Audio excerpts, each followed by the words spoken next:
Shalom, shalom, shalom. Shalom, everybody. How you doing? Shalom, everybody. Thank you for tuning in. What's going on? I hope everybody doing well. Shalom to all the family out there. Greetings to you all. Shalom, shalom. Shalom.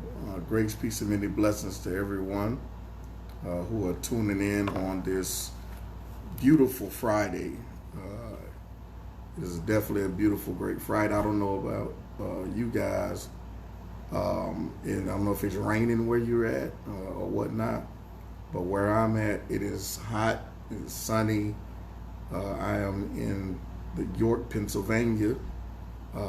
This is my first time being here in York, Pennsylvania. It is definitely beautiful outside. A lot of country, open country here. I flew into Baltimore and it's cloudy but hot. I flew into Baltimore and we drove from Baltimore. Shout out to brother Robert Jameson, who is putting this event together, this lecture together on tomorrow. And so I'm definitely excited. Shalom. Man, you're going to hang up the masses. I know Deacon Riddick, but hey, man, you know, it's I can't make them no madder than what I'm making them. So this is definitely awesome. I'm going to send out some invites and then we'll get into this conversation, okay? So thank you all for joining. Thank you all for joining. Definitely going to have something to talk about on today, which I think is going to be very interesting. It's going to be very interesting and very informative, and I think a lot of people are going to appreciate it. Everybody may not, but I think majority will appreciate this conversation. Especially with scripture. We're going to talk about it. So I'm here. I'm just sending out some invites right now. And so pray that everybody will share it, invite. And thank you all once again for your support. So it looked like I'm just looking staring off somewhere into space, but no, I'm just sending these invites, and so that's what happens when you send the invite. You focus on looking at the camera or looking at the invite list, shall I say. So, but definitely thank you all for tuning in. This is going to definitely, again, it's going to be an interesting conversation. Especially over the last couple of days. And y'all know me, I don't get into too much politics, things like that. But I think this conversation is very well needed for edification for the body, and not so much for information's sake. But edification as we look at the scriptures and get an understanding of something here. So this is going to be an important message.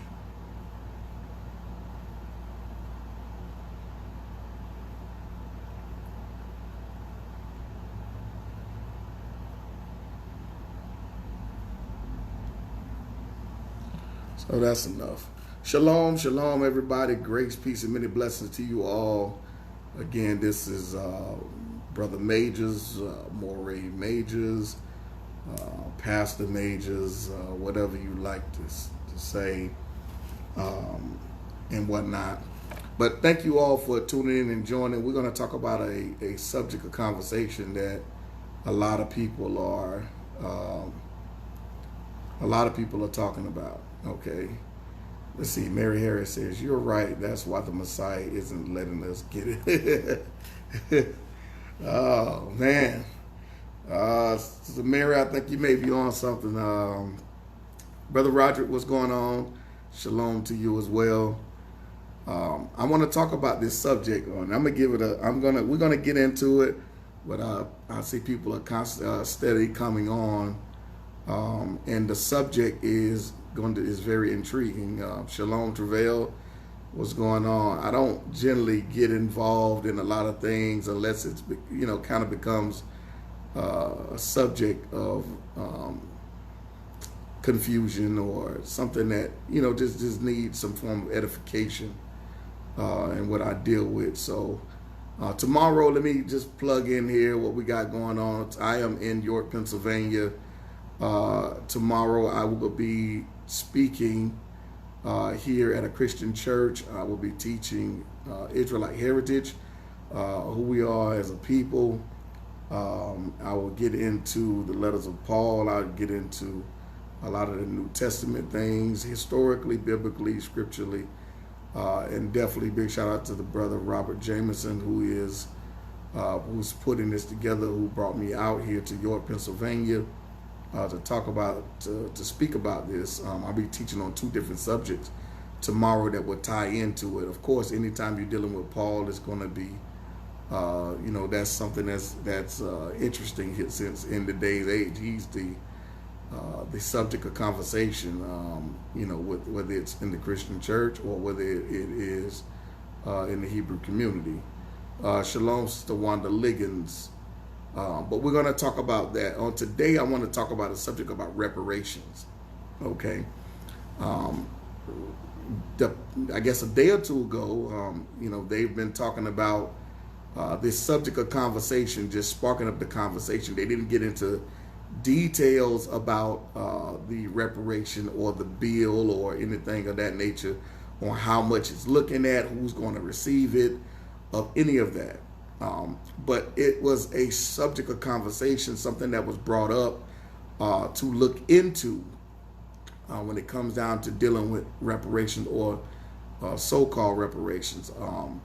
And the thing is that, or the repaying back of our forefathers who built this country. The thing is that when we begin to look at the complexity of it, when we begin to look at all of these things that's going on with it, there are many within the Pan-Africanist community, and I am definitely one who holds to an RBG Hebrew, shall I say. I embrace my heritage. I believe and teach that Israel is in Africa, and I honor and respect our elders who did not get scattered throughout other areas of the world, but yet still reside in what we call West Africa, as well as Central Africa and some parts of South Africa. So I'm definitely a strong advocate of, I guess you would say, RBG. I'm proud to be a Hebrew who came from Africa, and Israel is in Africa, Northeast Africa. But there's a lot of Hebrews within America who have been strong advocates of reparations, of paying us back, or us receiving money and receiving funding, is something that I think that we begin to look at here. We're going to get into scripture, because the reason why the subject matter is what I'm talking about we're not ready, is because we hold dear and hold true that America is spiritual Egypt, or the second version of Egypt, as well as some of its identity tied into Babylon, and some of the characteristics of Babylon, some of the characteristics of the Greeks, some of the characteristics of the Romans. But predominantly, many will talk about this being a second Exodus. So if we're going to hold dear and hold true to the subject in conversation that this is the second Exodus, then it's obvious that we have to go back and look at the first Exodus to get an understanding of it, and to show the difference between us and our thinking when it comes down to where we were and where we're at now. The issue is that we aren't ready to receive anything. The reason being is because we're asking people for something that our forefathers never asked the Most High for. Oh my, hallelujah. We are asking a people, a governmental system, for something that our forefathers never asked the governmental system or the lead or the ruling class and ruling body of their day. They didn't ask them for reparations. They didn't ask them for anything of that magnitude. The thing was given to them. Okay, let's get that understood. They were praying and not asking for anything, but they were praying that someone save them, okay, out of a situation, all right, where they were being oppressed. They weren't asking for finances. They weren't asking for money. They were not even asking to be equal to them. This is why we're not ready. This is why our mindset is flawed. And I don't care who get mad. At the end of the day, okay, we have to understand something. That you're asking people for something that our forefathers never asked for. Okay? So let's get that understood. We need to get our mindset under control. We need to learn where we're going from where we came from. This is the reason why it's very important to understand by the Spirit and understand historically what was going on. And if it's going to be a second Exodus, then it's going to mirror the first. So the people mindset have to be just like the first Exodus in order for you to have a second one. So until then, as long as you keep having this mindset, their mindset of what they were praying for was based off a righteous mindset. It was not based on revenge. Let me say that again for the people in the back that didn't hear me. Their pleading and crying out to Yah was not for revenge. Their pleading and crying out for Yah was for help.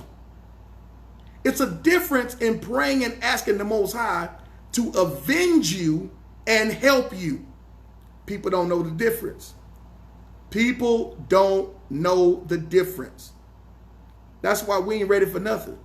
We're not ready to, we're sitting around here talking about we're going to rule this and rule that. When the apostles asked Hamashiach in Acts chapter 1, will he restore the kingdom back to them? They weren't asking, will you restore it back to us so we can be kings and have people kissing our feet and have people serving us? They were asking, will you restore it back to us so that we can be an example to the world of how to serve you? That's what they were asking the question for. They weren't asking from a carnal thing of rulership, of having slaves or having all this other stuff. We ain't ready to receive no kingdom. We ain't ready to rule. And nor are we ready to receive anything from the Most High. Because our mindset is warped. Our mindset is based off of what we're trying to floss. All we want is, hey, give us reparations so we can floss in a land where the people themselves ain't studying you. These people not even studying you. Okay? So let's get this understood. Let's get it understood. You're asking this government to give you reparations because they give it to the Jews. They're going to take care of their people. Anybody going to take care of their own people. Okay? So you want reparations so you can be like the Ashkenazis? Because they getting some form of check and get some form of money. These governments around the world are going to take care of their people. These are the same people. America and all these other folks are going to take care of their own folks. Okay? Let's get that understood. Our mentality is wrong. We're asking something from a people that our forefathers never even asked the Egyptians for. Okay? And we're going to go into the scriptures here and get an understanding. All right? If this is the second Exodus, then it need to mirror the first, which means the people mindset have to be just like our forefathers were. Okay? But we're not there yet because our mindset is distracted on everything else. They cried out, you won't open your mouth. They cried out to the Most High. You won't even open your mouth. They weren't arguing about worship. They weren't arguing about crying out. They weren't saying it was that this is that and that's not real this and that's emotions and all this stuff. No. No. No. Because first of all, here's the thing. Here's the thing that you have to understand. You don't even know how to, you don't even know how to manage an income tax check. You're asking this government, this country, to give you something that all you're going to do is go right back and give it back to them. You can't even manage the income tax check. You don't even know what to do. You don't even, the first thing you do when you get to income tax, you go buy some rims. You go buy some clothes. You go buy some shoes. You're doing all this other stuff. No matter what, you can, let me tell you something, another thing. You can go around all you want and you can create a Hebrew community all you want. You can plant your crops. You can do all this stuff all you want. Guess what? As long as these governments are the ruling class, you know what you're going to do? You know what you're going to do? You know what you're going to do? You're going to have to still pay taxes. You're going to have to still go to the store and buy the seeds. You have to still go buy the harvest stuff. All of this stuff still goes back to them. Okay? All this stuff still goes back to them. If you're going to be a ruling class and understand what happened in the first, okay, Sister Canoon, just listen, sis. You just jumped in, okay? Listen to what I'm saying. I'm speaking for Israel as a whole, sis. We are a body, a nation. So therefore, I have to speak to us as a nation, okay? So it's not speaking for everybody else, singling anyone out. I'm speaking, okay? Listen to what I'm saying. Our mindsets are not ready, okay? Now, let's get into the scriptures so I can show you the difference between us and our forefathers, okay?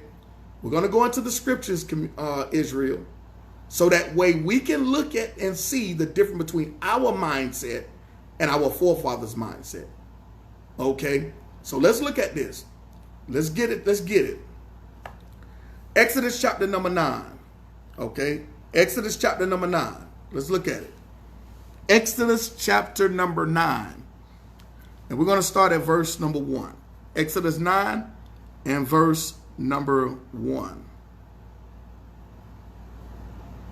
And I'm going to read it as is. All right.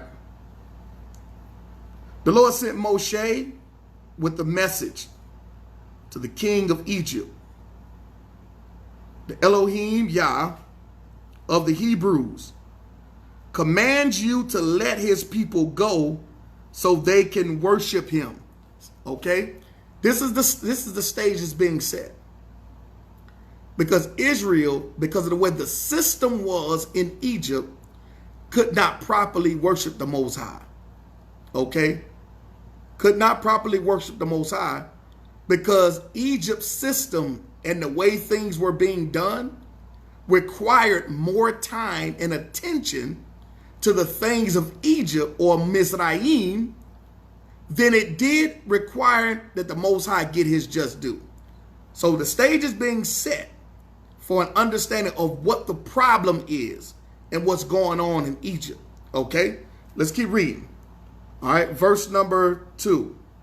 If thou keep refusing, he will bring terrible diseases. If you keep refusing, Pharaoh, to allow the people to worship the Most High, you have an opportunity now in America, which many call the second Egypt. You have every opportunity now to worship the Most High. The question is, are you giving the Most High his just due? Or are you worshiping and praying him with drive-bys? That's the question. The question is, you're working on a job 8 to 12 hours a day. You still have another 8 hours. How much time are you giving the Most High in this current state right now? How much time are you giving the Most High with your prayer life and with your worship life in America? There's no indictment against America of the Most High saying, you need to let my people go so my people can worship me. No, in Egypt it was. Now you have every opportunity to worship the Most High. But many of us spend more time with other things, spend more time doing everything else than we worship the Most High. We spend more time with everything else than we pray to the Most High. All of these different things. This is why I'm telling you that our mindset, it was not the same as the mindset then. Ain't nobody stopping you from worshiping the Most High in America. Okay? You don't put in that much time on your job that they put in building Egypt. All right? So there's no indictment for that. We just flat out refuse to do it.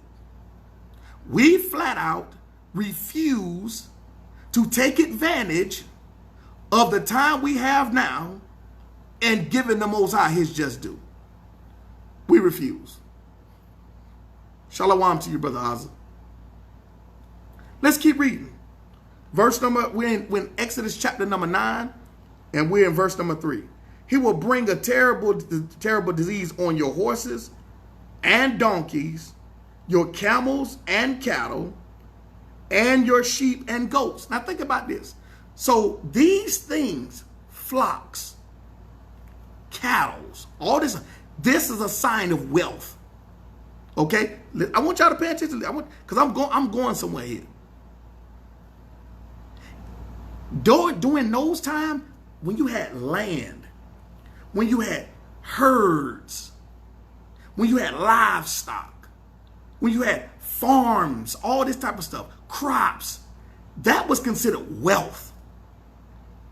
In our day and age, we look at more about money in the bank. We look at more about celebrity status, all this other stuff. Big Mama and them understood not to sell their land. Big Mama and them understood that land was wealth. That having a farm was wealth. All of those things, okay? But look what it says. So this is talking about Pharaoh stuff, all right? This is talking about Egypt stuff. Look at the next line of verse number 4. But the Lord will protect the animals that belong to the people of Israel. Huh? Wait a minute, hold on. See, oftentimes we teach this thing as though Israel was broke in Egypt. Shalom, family. Oftentimes, again, biblical understanding, herds, flock, cattle. That's what Job had. These are signs of wealth. Abraham and Lot, these were signs of wealth. We just seen in verse number 3 in Exodus 9 that the Most High talked about Pharaoh's flock, land, cattle, herds, signs of wealth, riches. Now, okay, now we see Israel having flock, land, cattle, or flock, having flock, cattle, herds, meaning Israel wasn't broke. Okay, Israel was not broke in Egypt. All right, so let's get that understood. All right, verse number 4, look what it says.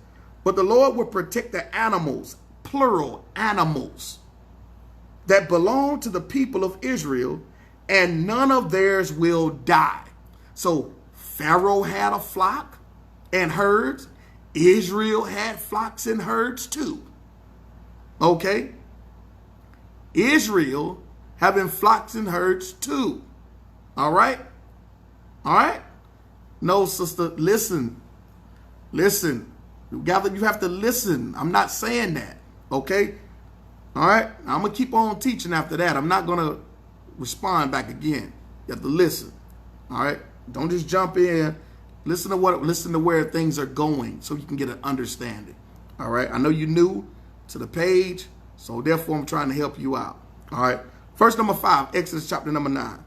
Tomorrow is the day the Lord has set to do this. So there's a set time. All right? Verse number 6. It happened the next day. All of the animals belonging to the Egyptians, listen to this. All of the animals belonging to the Egyptians died. But the Israelites did not lose even one. So you got a flock herds of the Egyptians, flock herds of the Israelites. Nothing happened to the Israelites. Their stuff was protected. See, here's the thing. The thing that we have to understand is that are we appreciative for what we have? We're asking for more, and we're not even appreciative to what we have for what we have. We aren't even appreciative for the Most High sustaining you to have a job. We're not appreciative for the Most High providing food on your table. Yeah, I know you want to go get that steak from Ruth Chris or that steak from Longhorn that's $50. And you aren't even appreciative for the food that you have in your refrigerator. It may be a bag of wings. And how do we see? It's not just the way we half the time. A lot of our not being appreciative is by how we complain. It's how we complain. Our complaining and murmuring displays our level of non-appreciation to the Most High. About how we complain. He like, it's people worse off than you around the world. And you complaining?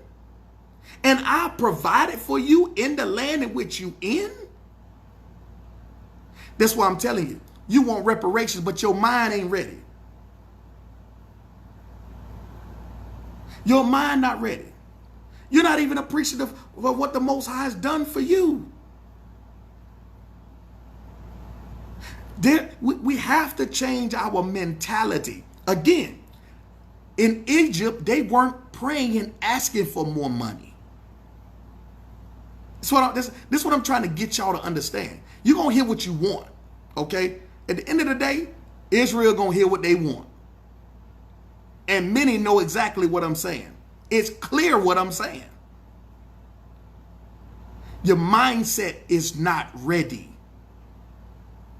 It's not ready. It's not ready. Okay, let's keep reading. Verse number 7 in Exodus 9.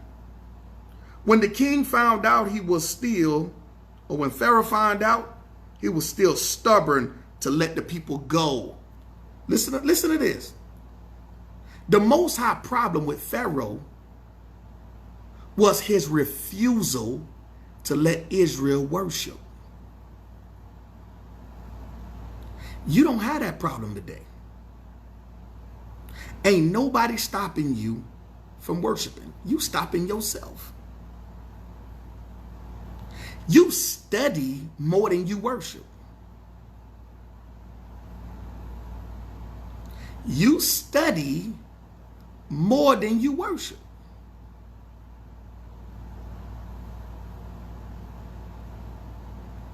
You study more than you worship.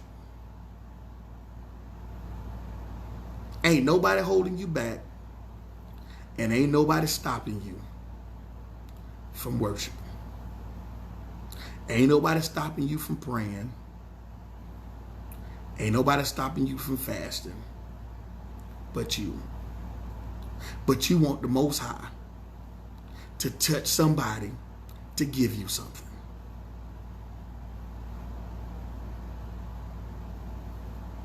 This is why I'm telling you that our mentality is not ready. Because as soon as you get something, you're going to put it over the Most High. As soon as you get a little something, you're going to put it over the Most High. So in the Most High's wisdom, in his wisdom, he understands when you're ready to receive. It's to say, what went down in Egypt was not about Pharaoh. It was about Israel. It's about Israel mentality. It's about Israel understanding who their provider was. This is about Israel understanding worship. Pharaoh, you don't want to let my people go to worship me? Then I'm going to rain down plagues on you. The people was crying out. He told Moses, I heard they cried. They weren't crying out for money. They weren't crying out for none of that stuff. They weren't crying out for revenge. They was crying out for help. And the Most High always responds to people who are crying out to him for help. Not revenge. Not finances. Not any of that. If your heart not right and your mind not right, then how is he going to give you anything financial? Because you're going to end up putting it over him anyway.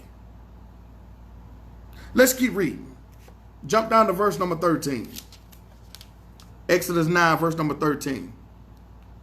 The Lord said to Moses to go up early the next morning and say to Pharaoh, the Lord God of the Hebrews commands you to let his people go so they can worship him.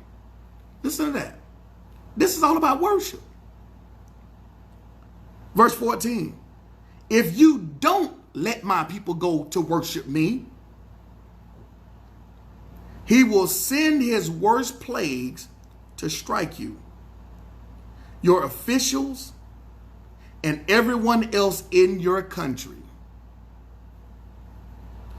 Then you will find out that no one can oppose the Lord. No one is going to stop the Most High people from worshiping him. That's what he demands from us. And if you blocking that, he has a problem with you. Because that means their lack of worship to him, that means it's going somewhere else. But ain't nobody stopping you. You are willfully giving your worship to somebody else and to something else. Some of y'all giving your worship to your job because you working around the clock when you don't have to. It's all because you think that the job is your provider. You don't have to say it out of your mouth. Your actions dictate that. Your actions dictate that.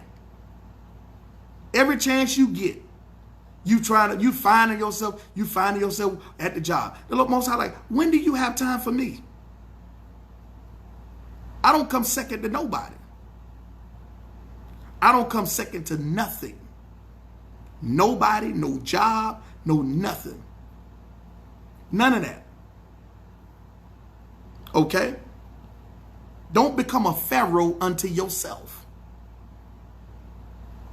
Don't become a Pharaoh unto yourself. Let's keep reading. Verse number 14. Then you will find out that no one can oppose the Lord. In fact, he could already have sent a terrible disease and wiped you from the face of the earth. Listen to this.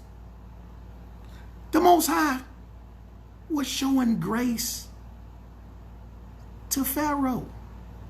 But I thought grace was only to Israel. I thought grace was to Israel. Moshe said that the Most High could have been wiped you out. But he showed grace unto Pharaoh. He showed grace unto Egypt. But I thought the Most High only shows grace and mercy to the Israelites. Our minds ain't ready. We so hung up on get back and get paid to where we not even really understanding what the message is he's trying to get to us.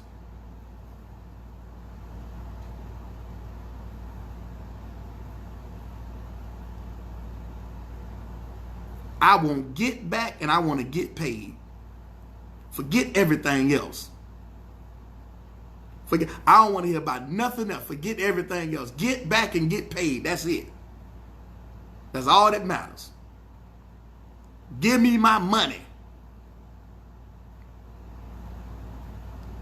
The Most High really is stopping some of y'all from hurting yourself. Because there's a whole lot of Israel gonna hurt themselves. And in his wisdom, he already know it. So he have to make sure that you're ready and prepared to receive what he is going to give you. Verse number 16. But he has kept you alive just to show you his power and to bring honor to himself everywhere in the world. You are still determined not to let the Lord's people go. At this time tomorrow, he will bring on Egypt the worst hailstorm in its history. All right? Verse number 20. I'm sorry. You had better give orders for every person and every animal in Egypt to take shelter. He's still, listen to this. He's telling him what he's going to do, but then he tells them how to protect themselves. And it's grace. Listen to this. He tells them what he's going to do, and then he tells them how to protect themselves. Who does that? Who does that other than the Most High? Look at what it says in verse number 18. He says, at this time tomorrow, time and date, he will bring on Egypt the worst hailstorm in its history. You had better give orders for every person and every animal in Egypt to take shelter. If they don't, they will die. He says, I'm going to bring plagues on you, but I'm also tell you how to protect yourself. Y'all wouldn't do that. We ain't going to do that. We want revenge. No, let them all die. Death to the white man. Death to all these heathens. Death to all these. You ain't going come on, man. But our mindset, we're not ready. We're not ready. This is why everybody can't be a leader. This is why everybody can't be a Moses. Everybody can't be a Joshua. Everybody can't be a leader. Your mentality is not right. It's not ready to receive anything. Okay? Let's keep reading. Look what it says. We're in Exodus chapter number 9, and let's jump down. We're reading in verse number 20. Some of the Pharaoh's officials were frightened by what the Lord had said, and they hurried off to make sure their slaves and animals were safe. Listen to that. Even those who were servants to the Pharaoh, okay, or even the officials. Let me shall I say, even the Egyptians who was rocking with Pharaoh had sense enough to listen to the word of the Most High. Even those who aren't Israelites seem sometimes to be more obedient than the Israelites. They don't have to, they don't need to see the hail coming. They don't need to see the plagues coming. They don't need to see none of that. And yet, they say, man, look, what that dude's saying, it gotta be. First of all, him showing up in Egypt, tell me he crazy. So if he crazy enough to show back up here, whatever he talking about, he's showing no fear to the Pharaoh. So whatever he talking about, gotta be crazy. I ain't taking no chances. I'm not taking no chances. I'm not taking no chances. Let's keep reading. Look what it says. Verse number 20. All right. I'm sorry. Jump down to verse 25. Verse 25. It says,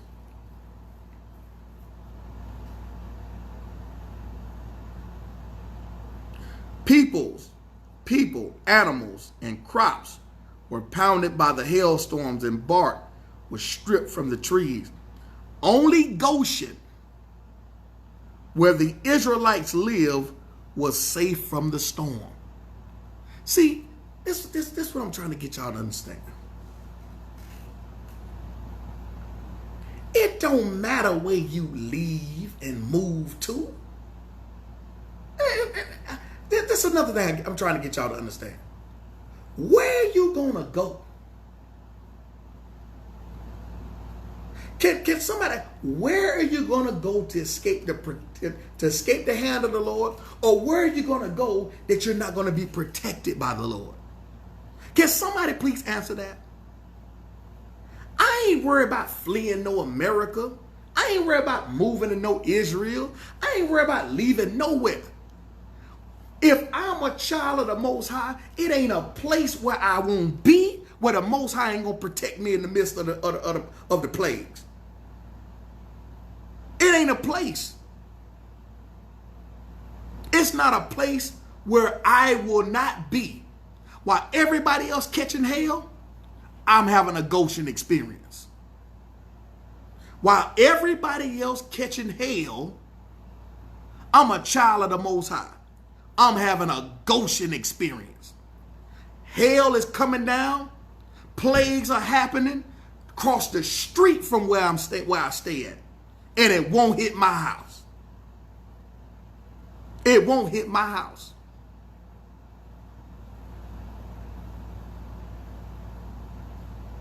I'm not ready.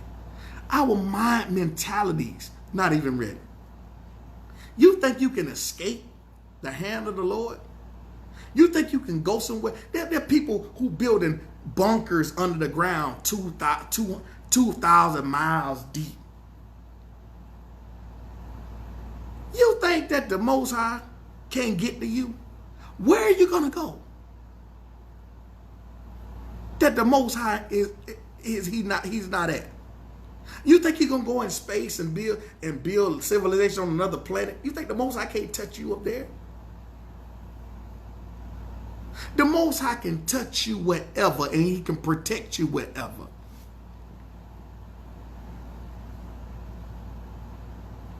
We're talking about the second Exodus.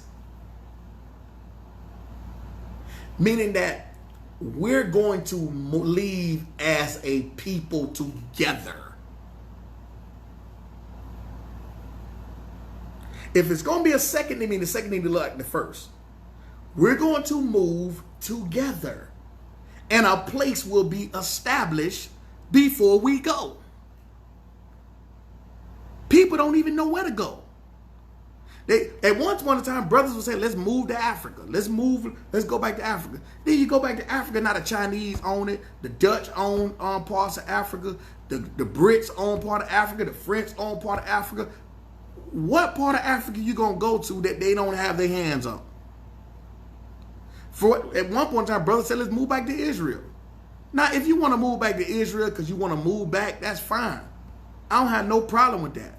Ain't no problem with people moving. But if your whole purpose is, well, I'm moving back to Israel because when it go down, it ain't nothing going on in Israel. The folks who left in the 90s and went to Israel, ask them that. Yes, there are great things that are going on. There are great things that are going on everywhere around the world. There are bad things going on around the world. But the thing is, our mentality has to understand that the Most High is our provider. He's our protector. And he's the one will avenge. Okay? So we got to get our mentalities right. Okay? Before we can receive anything. Let's look at this. People, animals, crops were pounded by the hailstorms and bark was stripped from the trees. Only Goshen, where the Israelites lived, was safe from the storm. See that? The Pharaoh sent for Moses and Aaron and told them, now I have really sinned. So Pharaoh is admitting his sin. How many people in America have admitted their sin of what they done to Israel?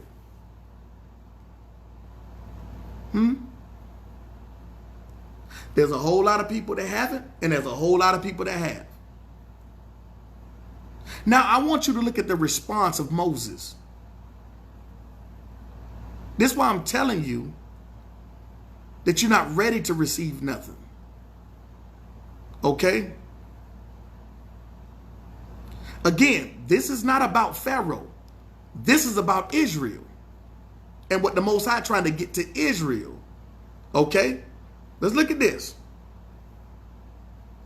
The Pharaoh sent for Moses and Aaron and told them, now I have really sinned. My people and I are guilty, and the Lord is right. We can't stand any more of this thunder and hail. Please ask the Lord to make it stop. Your people can go. You don't have to stay in Egypt any longer. Moses answered, as soon as I leave the city, I will lift my arms in prayer. Listen to this. This is key. How many of y'all, after all this junk went down, Moses is not concerned about Pharaoh's heart. Moses isn't concerned about that. Moses understands who is the judge in this situation. So what did Moses do? Moses ain't say, Pharaoh, I know your heart. I know you don't mean what you're saying. But what Moses did, Moses wasn't concerned about Pharaoh's admission. He wasn't concerned about that. Moses went and lifted his hands in prayer and allowed the Most High to make the judgment. That's why our mindset. Half of us right now, we ain't finna do that. You're gonna be like, after all that stuff they did to us, after all this stuff they done, you think I'm finna sit here and I'm finna talk to the Most High and ask the Most High on their behalf? You think pray for what? Pray for their destruction. That's what I'm gonna pray for. Not Moses. Moses ain't say that.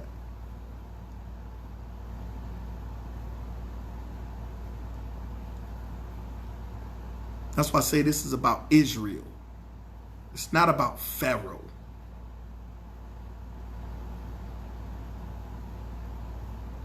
And until we get our minds together and get it understood,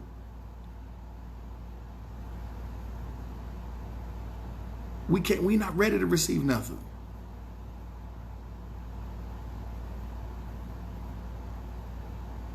Look at what it says.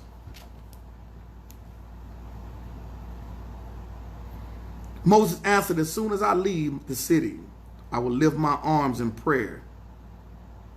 When the thunder and hail stop, you will know that the earth belongs to the Lord.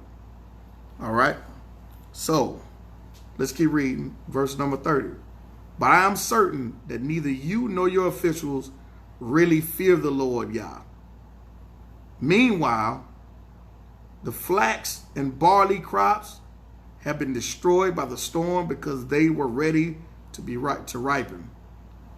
But the wheat crops ripened later and they were not damaged. After Moses left the royal palace of the city, he lifted his arms in prayer to the Lord, and the thunder, hail, and drenching rain stopped. Look at what it said. Moses said, I'm not sure that you're repentant, but that ain't my concern. That's not up to me to determine if you are truly repentant. That's not up to me. This is not my decision. But what I'm going to do, I'm going to petition the Most High.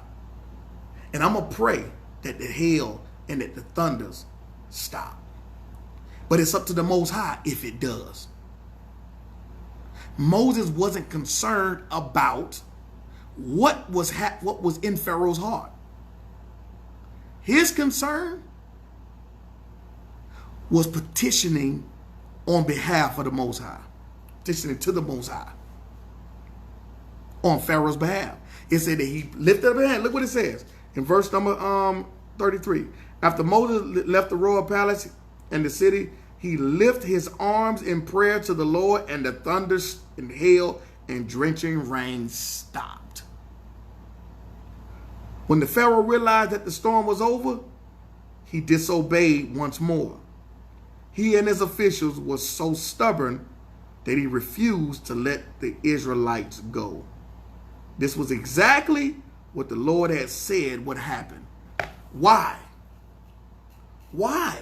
Why didn't Pharaoh let the people go? Was it because he didn't want to? Was it because he was disobedient? No.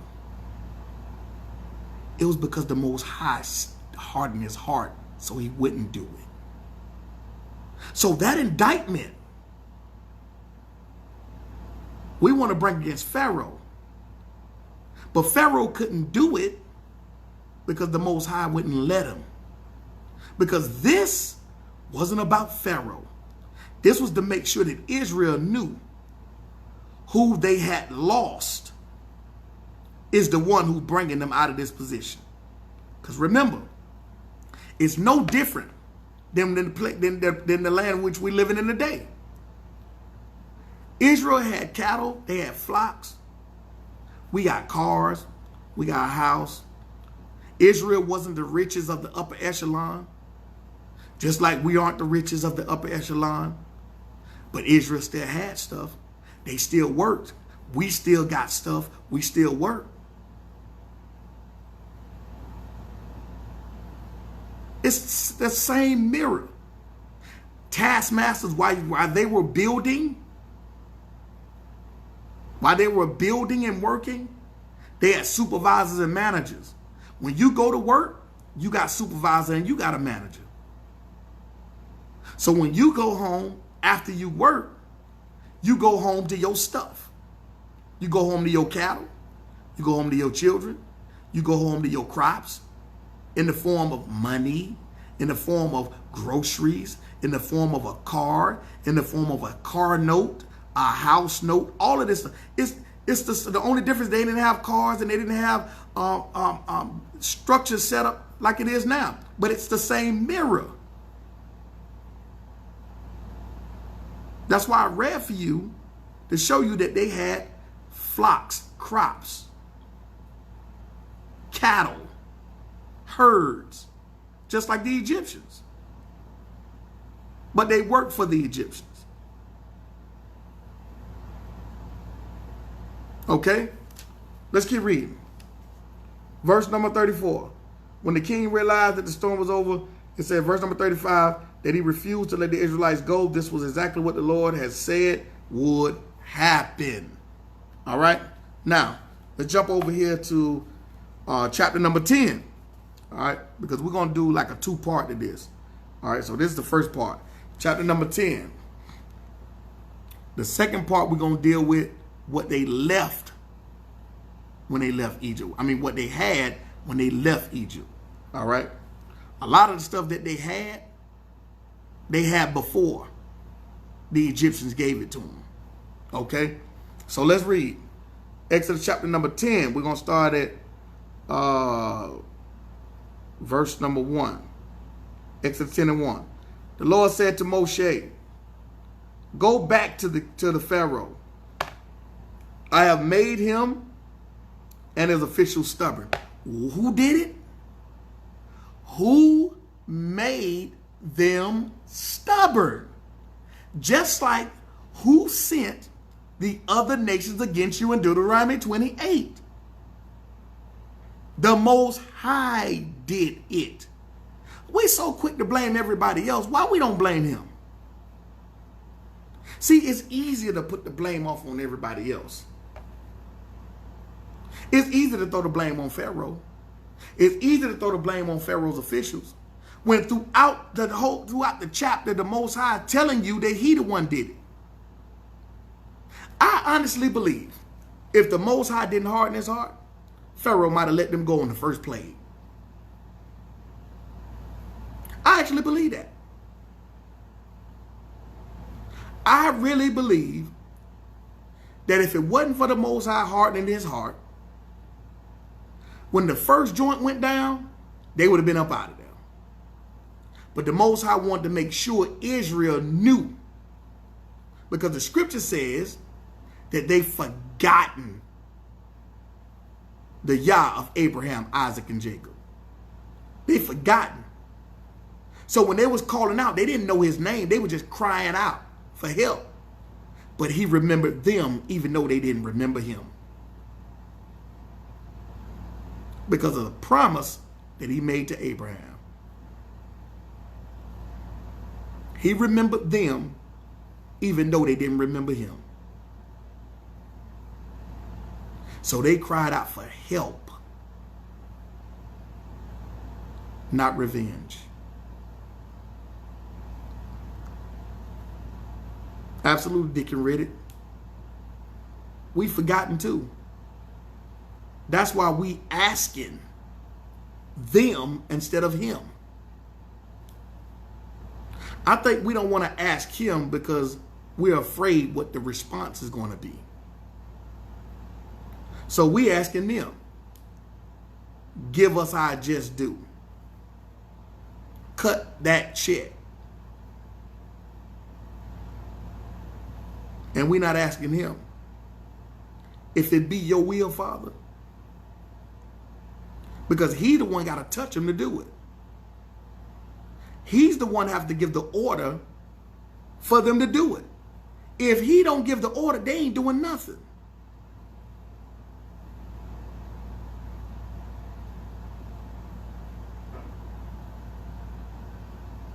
They're not doing nothing. Let's keep reading.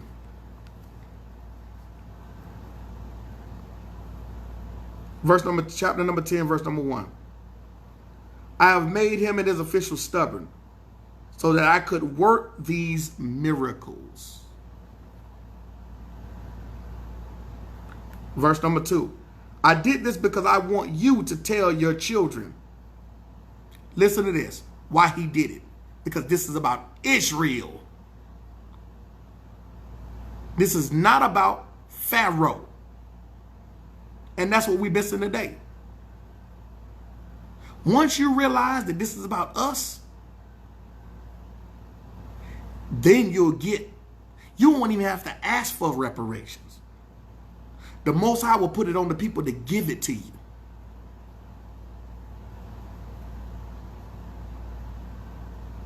The Most High will have the people giving you stuff, and you ain't even asked for it.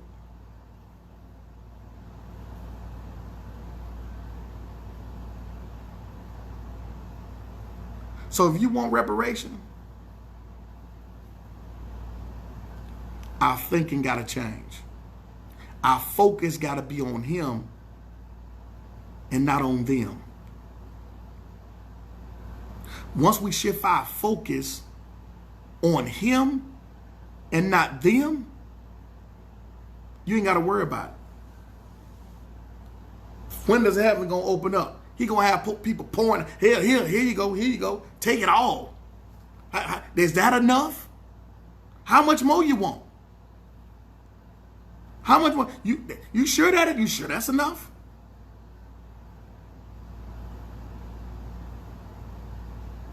no. I can't carry all this stuff. I can't spend all this money. I can't. Please, here, take more. Can your kids carry some of it?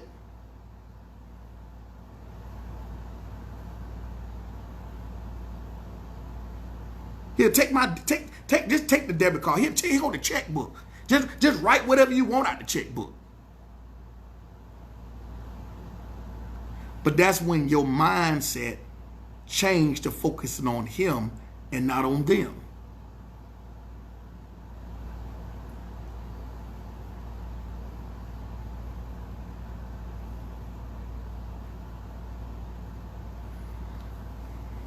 Verse number 2. This is about Israel and not Pharaoh. Exodus 10:2. I did this. I hardened Pharaoh's heart because I want you to tell your children and your grandchildren about my miracles, about my harsh treatment of the Egyptians. Then all of you will know that I am the Lord. Why does he have to show them that he's the Lord? Because they don't know who he is. They've forgotten who he was. That's the reason why they're in the situation in the first place. Verse number 3. Moses and Aaron went to Pharaoh and told him that the Lord God of the Hebrews said, how long will you stubbornly refuse to obey? Release my people so they can worship me. Release my people so they can worship me. This wasn't about, release my people because you are oppressing them. No. Pharaoh, I got a problem with you because you're receiving more worship than me.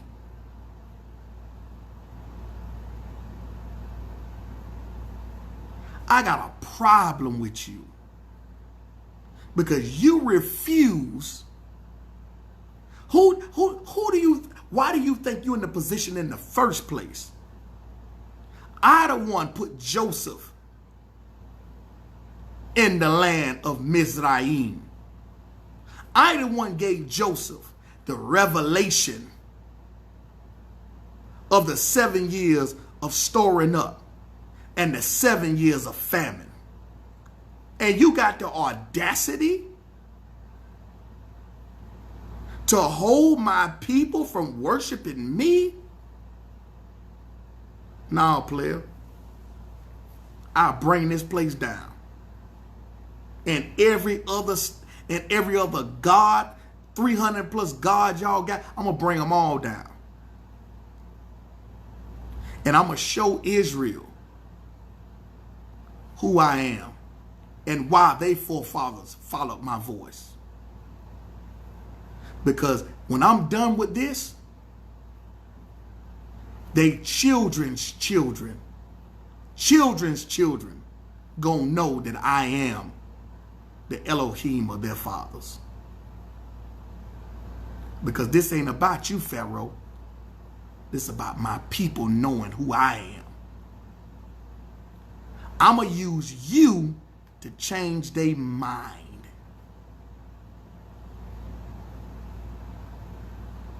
So when I change their mind, they can receive and keep what I'm going to give them. That's what this is about. That's what this is about.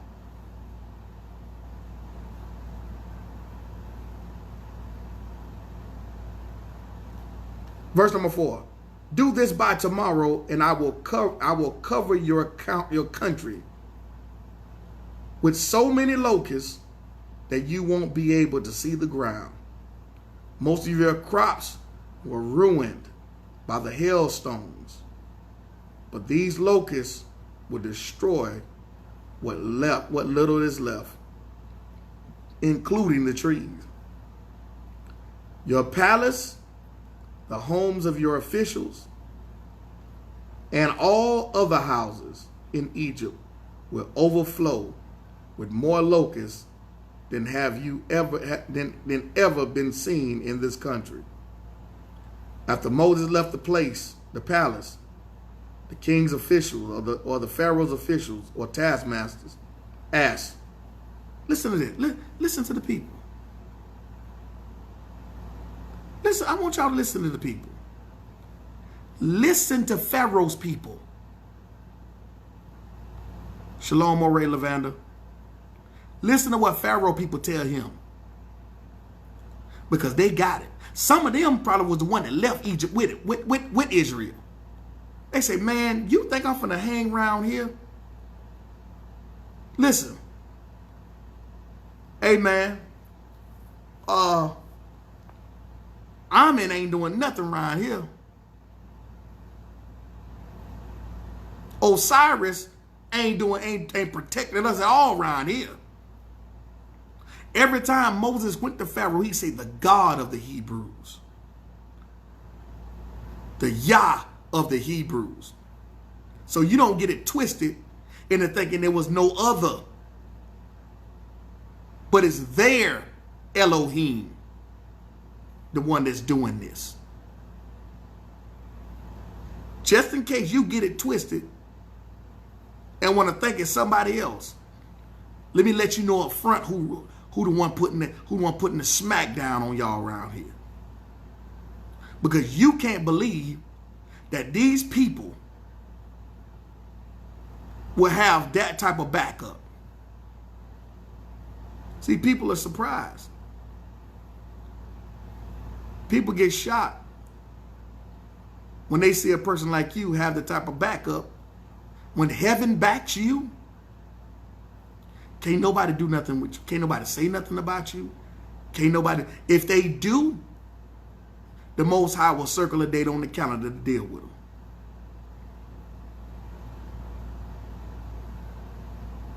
Straight up. Look what he says. Verse number 7. The Pharaoh's leaders, officials, asked, how much longer is this man going to be a troublemaker? Why don't you let the people leave so they can worship their Elohim, their Yah? Don't you know don't you know that Egypt is a disaster? Listen to what he said. Listen to what Pharaoh, let me tell you something. See, sometimes the Most High will use a familiar voice within your enemy circle to give them counsel to help save them. You don't even have to talk to these folks. You ain't got to get on, you ain't have to dialogue. You ain't got to do none of that stuff. Sometimes the Most High use people within other people's circle to try to give them wisdom to help protect them, to help keep them from the plagues that's coming. It's a testimony against them. Even though the situation has nothing to do with them, they're still playing a part in the situation. So the Most High will use a voice against them in their circle to be having a testimony against them. Even though it's not about them, he'll judge them, even though it's not about them. Meanwhile, the revelation is for you, not the wrath. The wrath is for them, but the revelation is for you. Let me say that again. The revelation is for you, and the wrath is for them. But you won't know that.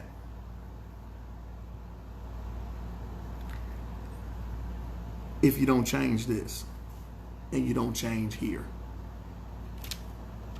Your heart and your mind don't change. You're going to be blaming everybody else for something that you did. You will become a Pharaoh unto yourself. Let's read Verse number 7. Why don't you let the people go so they can worship the Lord, their God? Don't you know that Egypt is a disaster? The Pharaoh had Moses and Aaron brought back and said, all right, you may go worship the Lord, your God. But first tell me who will be going. So Pharaoh want to know who all going. This ain't a part of the deal. You trying to negotiate something that you don't have no control of. You can't negotiate with the Most High. It's his way or no way. Now, you can put in a suggestion in the suggestion box. But that don't mean that you have it your way. Abraham put in a suggestion in the suggestion box when it came to Sodom and Gomorrah. But it was the Most High who had the final say so. He said, if there be 20, would you? I'm just putting in a suggestion in the suggestion box. I know you run the show. I know you make all the decisions. I'm not telling you what to do. But I'm just putting in a suggestion in the suggestion box. We all can put in a suggestion in the suggestion box. But there's time when the Most High say, that ain't your business. Will you now restore the kingdom back unto us? That ain't none of your business. That's above your pay grade.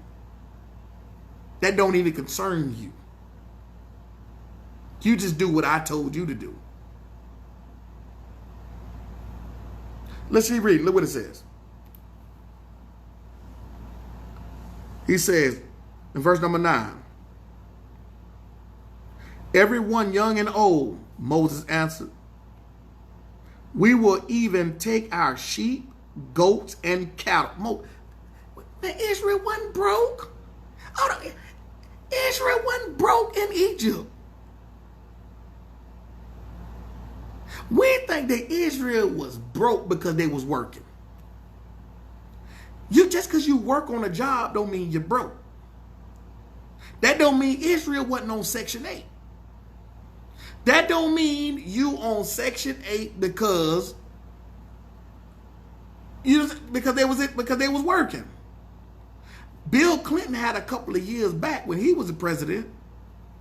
In order for you to get governmental assistance, food stamps, and welfare, you had to work 20 hours on a job. Israel, listen to what Moses said, verse number 9. He said, we taking everybody, young and old. Moses said, we will even take our sheep, goats, and cattle, because we want to hold a celebration, all right? Or we want to keep a feast in honor of the Lord. So when people ask you, why are you keeping these feast days? Because we want to honor the Lord, that's why. Just like y'all want to honor Pastor's Appreciation Day, we want to honor the Lord for what he did. And we're not going to put that above Pastor's Appreciation. We're not going to put Pastor's Appreciation Day above that. We're not going to put church anniversary above Passover. We're not going to put any of these other days, okay? We're not going to put together the fish fry, okay, over Feast of Trumpets. It's just not going to happen. Now, we may have we may have fish fry. You may have an appreciation day. All right? But you best believe we're going to have the feast too, in honor of what the Most High has done for us. Okay? So let's get that understood. Verse number 10. Look what it says. The Pharaoh replied, the Lord had better watch over you on the day I let you leave with your family. You're up to no good, and I'm reading this out of the CEV because I like the way the way it translates, all right, into the English. Do you want to worship the Lord? All right. Take only the men and go. So he gonna tell Moses now. Check this out. Check this out. See, sometimes the Most High done harden his heart. When the Most High is hardening people's heart, they talk as fools. You can always tell. Just watch people's lives. Just watch people's lives, watch their YouTubes. You can always tell when the Most High harden folks' heart or the Most High ain't with somebody. They talk like fools. No balance at all. Just straight fools. When you, meaning this, when your heart is hardened, that means you lack the spirit of the Most High. When you talk as a fool, that means you lack the spirit of the Most High. And you can always tell when somebody's heart is hardened or when they lack the spirit because they talk as a fool. Pharaoh gonna tell Moses, yeah, you better watch your back, homeboy. Because if I let you go, you better watch your back, dog. We gonna come get you for all this stuff that y'all did right here. But go on then, go on. So you're gonna threaten me. You're gonna talk trash and then tell me to go on. You better be glad. I'm telling you, y'all better watch y'all back while y'all out there worshiping. He's a fool. But the Most High hardened his heart so he can talk like a fool. Because the whole point is to get the revelation to Israel and then to bring Pharaoh down. That's the whole point. Because Pharaoh had every opportunity from the get-go. First of all, he plotted before the Most High hardened his heart. He had already had a wicked heart by coming against Israel. When the Nasut before him didn't come against Israel. But he decided, well, they're gonna grow in number and they're gonna partner up with with these other nations. So we better go ahead on and put them in bondage. So the Pharaoh decided to do that way before the Most High hardened his heart. His heart was already wicked. And so the Most High was gonna make sure that it stayed that way so that Israel can get a revelation. And then he was gonna kill his behind. Period. Okay, let's keep reading here. We got a couple more scriptures. We're gonna be done. All right. Say the Pharaoh replied, "The Lord had better watch over you on the day I let you leave with your families. You're up to no good. Do you want to worship the Lord? All right, take only the men and go." Then Moses and Aaron were chased out of the palace. The Lord told Moses, "Stretch your arm toward Egypt. Swarms of locusts will come and eat everything left by the hail." Now listen, I want y'all to understand this. Israel received reparations only after the Most High beat the country down. America ain't been beat down yet. America's still doing wickedness. America's still passing laws of wickedness. They ain't received no judgments. Ain't no hellified plagues hit yet. The Most High have not yet made a difference between a wicked Israelite and a righteous Israelite. He's in the process of making the difference between them, choosing the leaders, and then he gonna bring judgment on the wicked that leads this country. We ain't even got the leaders yet. We don't even know who's a righteous leader and who's a wicked leader. All we doing is following teachings that somebody say you an Israelite. All somebody got to do is put on a Facebook Live, put on a YouTube Live, and say you're an Israelite, keep the feast, and you all head over heels for, oh yeah, that's right, that's right. And you don't even know until a few years later that this joker was wicked. That this joker was wicked.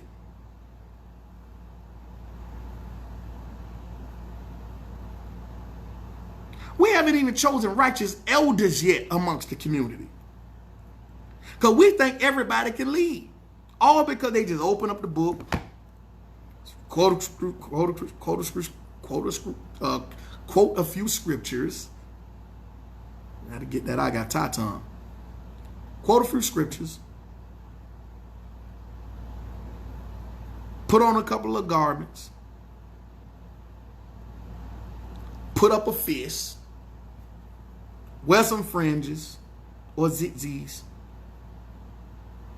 Throw on a head wrap. Speak Hebrew. And we done. Hasatan can do all of that. And more. Hasatan can do everything. Hasatan can look like a Hebrew Israelite. Talk like one. Dress like one. Throw up gestures like one. But be a devil the whole time. And we don't even know the difference.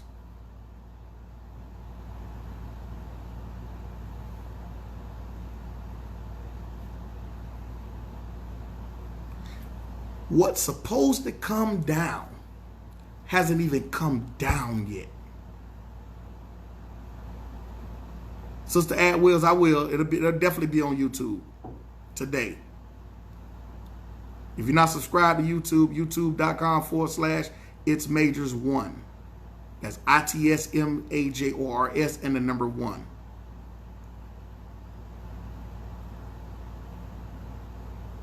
We haven't even gotten to the place where we have an understanding of what's going on. Look at what it says here. Verse number 13. Moses held out his staff, and the Lord sent an east wind that blew across Egypt the rest of the day and all that night. By morning, locusts were swarming everywhere. Never before had there been so many locusts in Egypt, and never again would there be so many.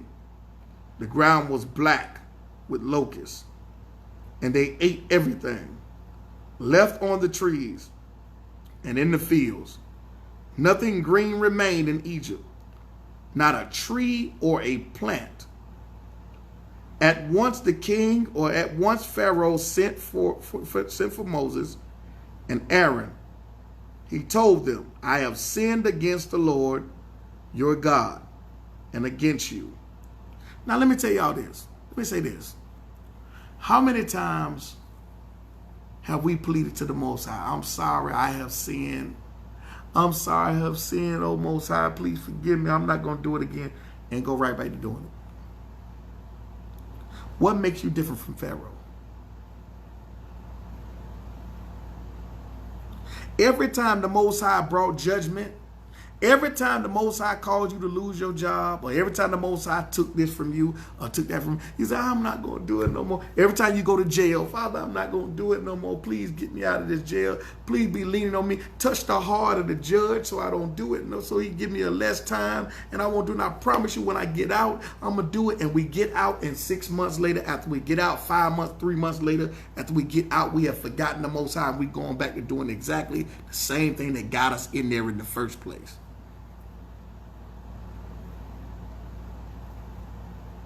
We do it all the time. We have become pharaohs unto ourselves.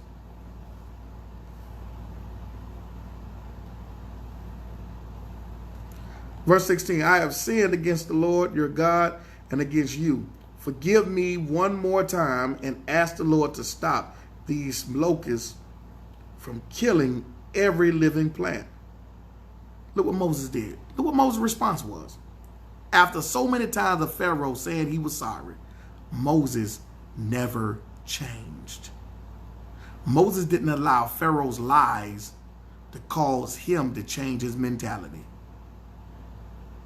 Moses did not allow Pharaoh's lies to cause him to change his mentality. He still reverenced and honored Yah, knowing that he's the final judge, even though Pharaoh was lying time after time. because Moses understood the reason why Pharaoh was doing what he was doing. Because the Most High had already told him that he was going to harden his heart. But look what Moses' response was. Moses left the palace and prayed. Then the Lord sent strong west winds that swept the locusts into the Red Sea. Not one locust was left anywhere in Egypt. But the Lord made the Pharaoh so stubborn. But the Lord made the Pharaoh stubborn. Again, the Lord made, the Lord did, okay? That he still refused to let the Israelites go. We're almost done.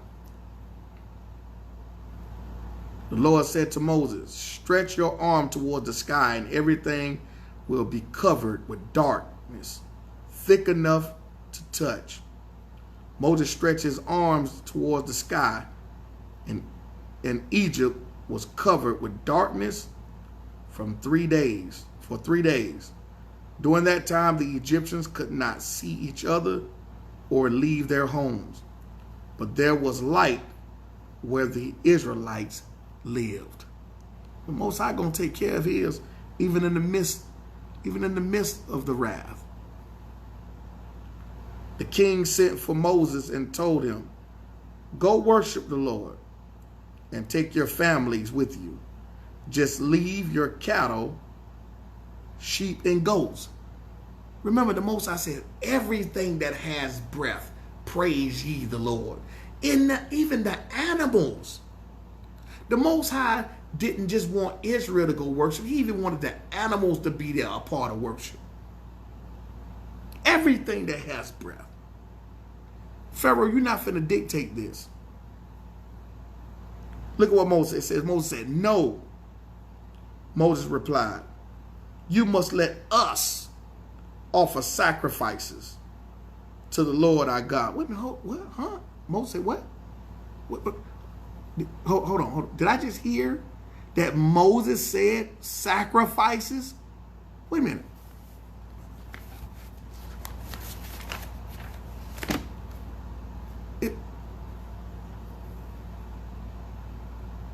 Well, Moses is in Egypt, right? So Moses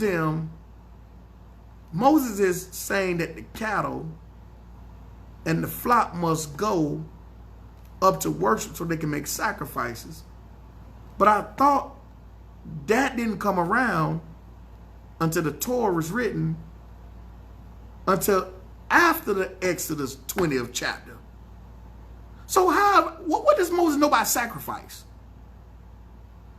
How does Moses know about sacrifice? Can somebody please explain this to me? See, this is what I'm talking about. When we get a clear picture of what's going on. There was law before Moses. But everybody want to talk about the law of Moses, the law of Moses, the law of Moses, the law of Moses, the law of Moses, the law. No.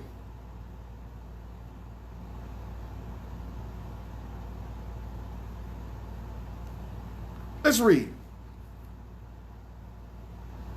You must let us offer sacrifice to the Lord our God, and we won't know which animals we will need until we get there for the sacrifice. That's why we can't leave even one of them here. This time the Lord made the Pharaoh so stubborn that he said to Moses, get out and stay out. If you ever come back, you're dead. Have it your way, Moses answered. You won't see me again. We're going to park right there, beloved. We're going to finish up with part 2 at another time, where we're going to get into what did Israel leave with. Got to change our minds, our mentalities about this. We aren't ready to receive. Israel cried out not for stuff. Israel cried out not for reparations, not for money, not for any of that. Israel cried out for help. They didn't cry out for revenge. None of that. Once we understand this and we change our way of thinking and we start crying out for help and not for revenge, the Most High will hear our cries and he will respond to his people. We're going to do part 2, and we'll look at and deal with when we're talking about reparations. When did the reparations come and how did they come? They didn't come the way we think or the way we think they should come. But Israel already had stuff in Egypt that didn't get touched during the plague. So when they left, a lot of the stuff they left with, they already possessed. They already owned. There was a difference between the Israelites, flock and cattle, and the Egyptians. So when the plagues hit, Israel's own didn't get touched. So when they left with their stuff. But they also left with more stuff. Shalom to you all, brothers and sisters. I pray this lesson really blessed you. I pray that we get a full understanding by the Spirit of what's going on. And let the Most High do the judging. Let the Most High do his part and do his job. And we do ours. Don't forget to subscribe to my channel on YouTube. YouTube.com/itsmajors and the number 1. If you're already on YouTube, just hit the subscribe button below and you'll get notified anytime I post up a video, so that way you can share it with family and friends who may not be on Facebook. All right, once again, shalom to you all.